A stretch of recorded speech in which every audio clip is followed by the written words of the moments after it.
Alright, you guys remember Ash winning the Alola Championship. It's the whole reason why he was able to qualify for the Champion League and beat Cynthia and all that. But I think Ash could have become a champion or at least won a Pokemon League long before then. You see, before Alola, before Kalos, before Unova, and even before Sinnoh, there was Hoenn. And in my opinion, Ash could have won the Hoenn League very easily.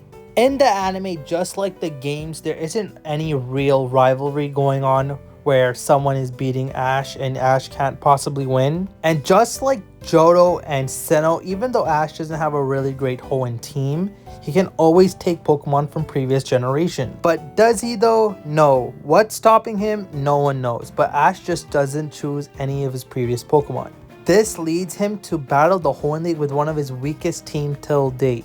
I'm talking about this guy using a Torkoal and a Corphish in a final battle. Ash makes it to the round of 8 or the quarterfinals of the Hoenn League, and he's up against Tyson. And unlike previous generations where Ash just had disobedient Pokemon or Ash was up against new Pokemon he never encountered before, Tyson's team isn't that great. Yeah, he has a pseudo legendary in Metagross, but apart from that, his team isn't that well made. And to add to all that, his ace is literally a Meowth. Not a Persian, a Meowth, like Team Rocket had. So here's how the battle goes down. Tyson's Sceptile and Ash's Galili tie it. Then shockingly, Torkoal gets a W over Shiftry and puts Ash in the lead by 1. Ash then proceeds to blow the lead because instead of switching Torkoal out against Hariyama, he lets Torkoal battle Hariyama, and obviously we know Hariyama has thick fat and Torkoal kinda sucks and Hariyama takes the W. Then instead of switching into Swellow, Ash goes for Corphish for some reason.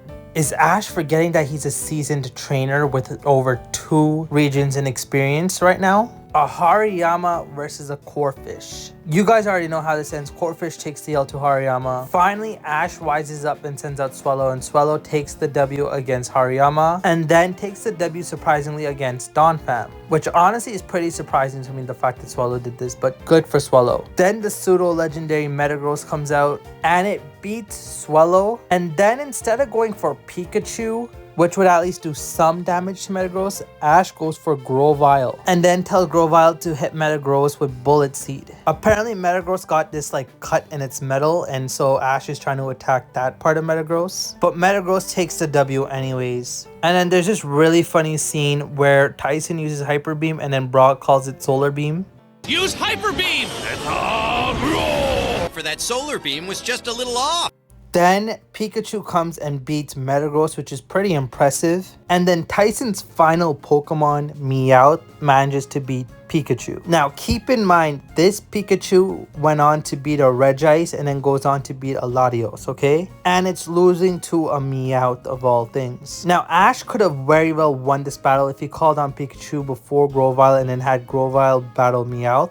But even if that didn't work, Ash literally could have brought his best Pokemon to this battle. His Charizard. Charizard would have fit perfectly on his team for this battle and to replace Torkoal. Let's rewind here a bit, okay?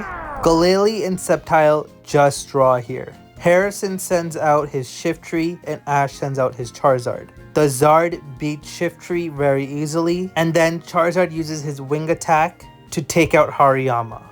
After Hariyama, Ash switches in Corphish to take out Donphan, switches back into Charizard to take on Metagross, leaving a 3v1 for Tyson's Meowth. There's no way Meowth is battling through Pikachu, Grovyle, and Swellow. Just making that one switch out for Charizard instead of Torkoal would have made all the difference. And before you guys say Charizard wasn't that strong at this point, keep in mind just a couple episodes later, Charizard goes on to beat an Articuno in the Battle Frontier. And before you say Articuno is a pushover legendary, let's not forget that raid battle Ash did, alright? So Ash could have literally been a champion all the way back in like 2004 or 5 had he brought back Charizard just a couple episodes earlier than he had. Anyways, let me know what you guys think. Like, comment, and subscribe, and I'll see you guys in the next one.